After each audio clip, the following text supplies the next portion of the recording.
So nice to meet both of you. How are you? Good. Thank you. How are you?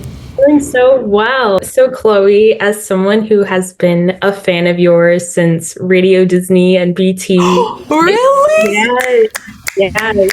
Yes. Let's go. It's incredibly inspiring to watch you work on a project with so many titans of Black entertainment. And it was just so cool to see you in this. What do projects like this mean to you in your growth as a multi-hyphenated artist? It was just so incredible to see your rise to fame. And how has that been for you? Thank you. Well, I still have a very long way to go, but I am definitely appreciative and grateful for where my journey is now.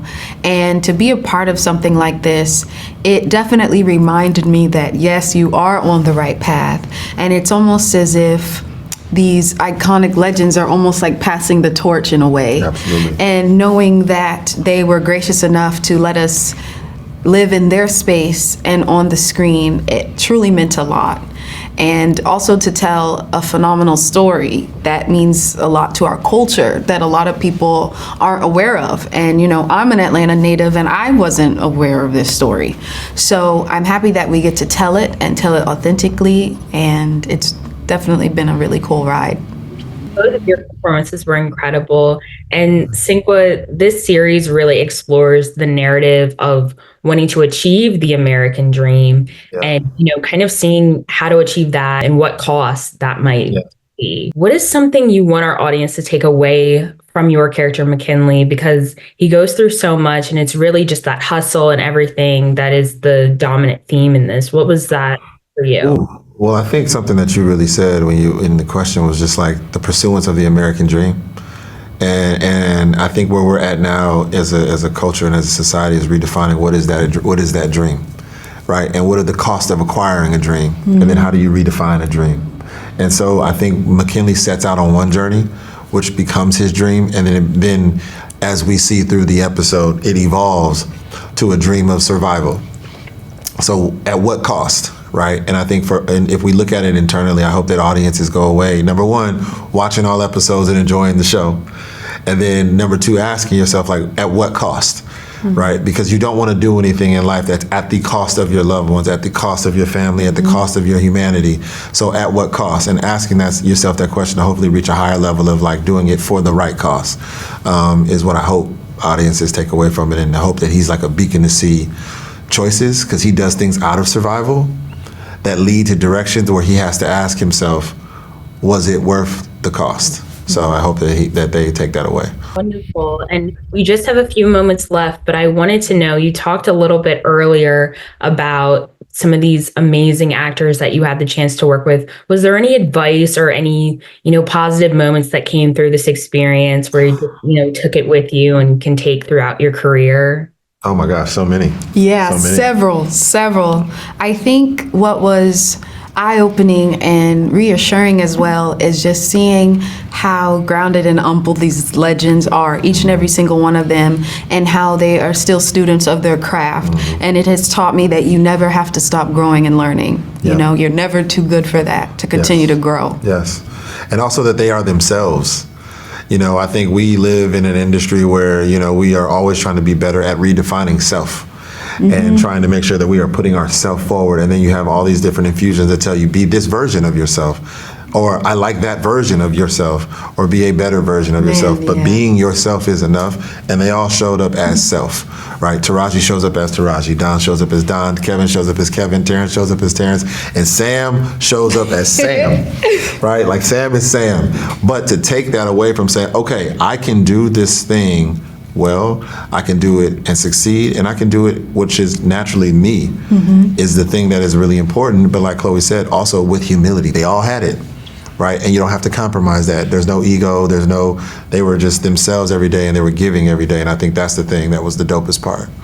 Thank you both so much for your time today. I know it's been a long press day, but you're both incredible. And thank you. Lucky to talk to you. So thank you. Hi, how are you both today? Hey, Alyssa. How's it going? Yeah. Oh, so good. This has to be a career highlight to speak with the two of you. Just incredible work. And I'm so thrilled to talk to you. Thank you. Likewise. Likewise. Mr. Cheadle, we're going to start with you. You've said that you weren't familiar with the connection between the fight night and Atlanta, and of course, Atlanta becoming the Mecca that we know it to be today.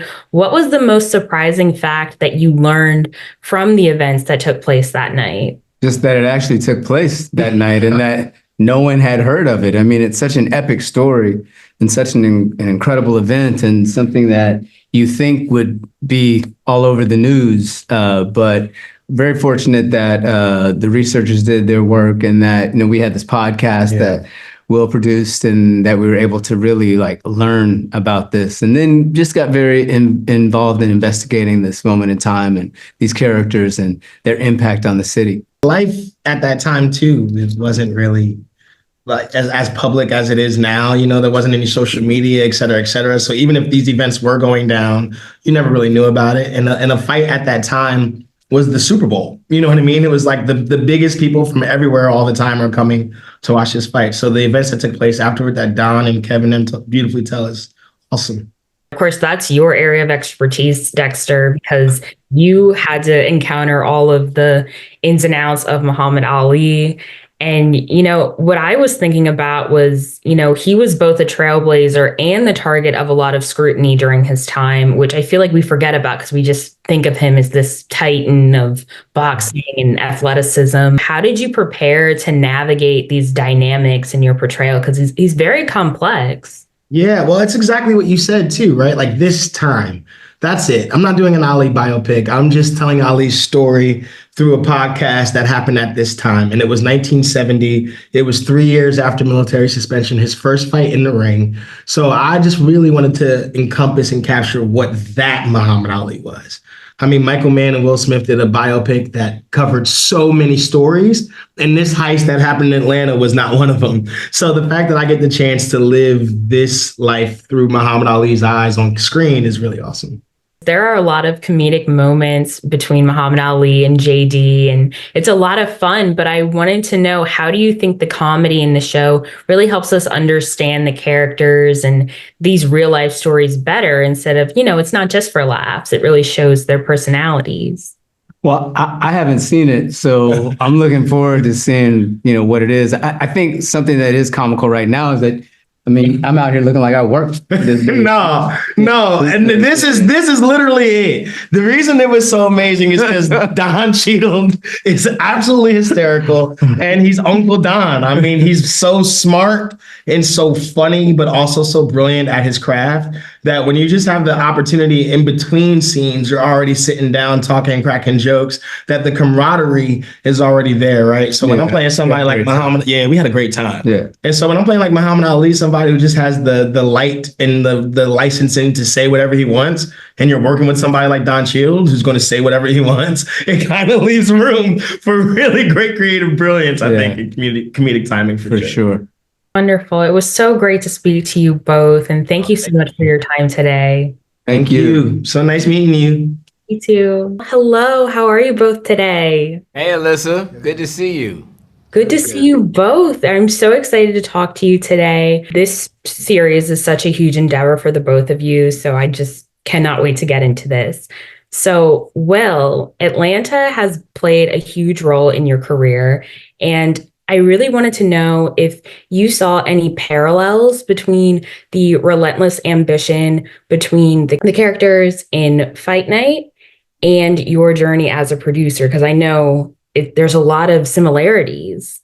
That's a great question. And you hit on something, because one thing about Fight Night, you have a character, you have characters, you have a story that is based around dreamers. These are people, I don't care which character you're talking about, they all have a dream to be something bigger than they currently are. They're all chasing something. They all have this unbridled ambition that manifests itself in various ways, right? Whether you're talking about Cadillac Richie, which is Terrence Howard's character, who is a lieutenant, who is number 2, who strives to be so much more, or Taraji Henson's character, who used to be a dancer, right? She used to be a stripper on the pole, and she aspires to be so much more. Frank Moten, Sam Jackson's character, Chicken Man, Kevin Hart's character, same thing. These are people, and this is very authentic to Atlanta then and now, which ties into my story, because Atlanta has always been a place of dreamers, especially African Americans who feel like we just need the opportunity. We just need a chance. We just need a foundation upon which to build so that we can show the world what we're all about. That was definitely me. Coming out of college, out of Florida A&M University, very proud HBCU grad, I moved to Atlanta, and Atlanta is where I found my tribe, so to speak. I found a village of people who were also dreamers and aspirers. So I actually relate a lot to these characters that were in Fight Night, because that's what centers the story. This concept of dreamers trying to be more than they currently are. Absolutely. And when you speak about it, I can hear you just speaking your truth, and it's a really wonderful thing. And Terrence, you've talked a lot about your love for Cadillac Richie. And, this isn't your first time playing such a complex figure. And I really wanted to know, what do you think it is about these characters that resonates with audiences so much? Because even myself, I feel myself coming back to these characters again and again and just feeling such a strong connection. Well, I had a great conversation with James Earl Jones once, and I asked him about the characters he had chosen in his career, and he said, Sidney was playing, the good guys.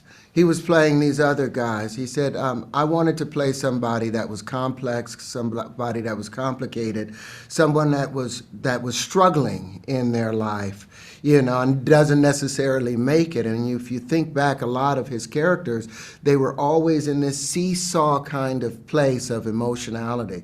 And I found that these troubled characters that, maybe I've become typecast, and they typecast me into these characters, but I do resonate with them. I resonate with the challenges associated with trying to do the right thing when the opportunity to succeed from the right thing isn't necessarily in front of us, and you're forced to have to push it a little far and go a little further, and to challenge our morality, and still see who I can come back to, like you sit and look at Atlanta and all of the individual pockets of growth in Atlanta. I've never been in a more fertile place, to where all of my brothers moved down there from Cleveland, to where Universal Studios, or that place that we shot at. Yeah, Assembly Stages. They built that in 9 months' time, where we shot a lot of our stuff. So the opportunity for growth is just huge there, and I'm wishing that I had been able to spend more time inside that place. Absolutely. And just the passion in your voices is so incredible to me. And I really appreciate your time today and just the incredible effort to create this series. Thank you so much. Thank you, lady. Thanks for your time. Bye.